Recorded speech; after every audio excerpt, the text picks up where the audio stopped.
বিশ্বাস করুন, আল্লাহ যদি কাউকে কিয়ামতে হিসাবের জন্য ধরেন, জাহান্নাম ছাড়া কোনো উপায় নেই।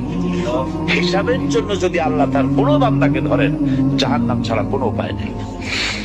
সেই জন্য আল্লাহর কাছে এই দোয়া করতে হবে, আল্লাহ পাক তুমি আমার হিসাব নিবা না, আমাকে ক্ষমা করে দিও। তুমি যদি কিয়ামতের দিন আমাকে প্রশ্ন করো যে যৌবন কাটাইছো কোন পথে, আমি তো জবাব দেওয়ার পথ রাখি নেই। আমি তো আমার যৌবনকে নষ্ট করে ফেলেছি। তুমি যদি প্রশ্ন করো টাকা পয়সা কামাই করেছো কোন পথে, আমি তার জবাব দেওয়ার পথ রাখি নেই। যদি প্রশ্ন করো কোন পথে খরচ করেছো, আমি সেটারও পথ রাখি নাই, নষ্ট করে ফেলেছি।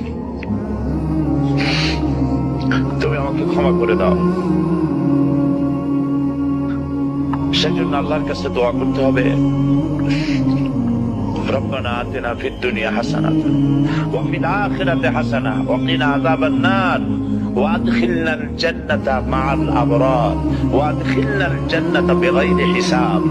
আল্লাহ, তোমার নেককার বান্দাদের সাথে আমাকে জান্নাত দিও, আর তুমি দয়া করে কিয়ামতে আমার কোনো হিসাব নিও না।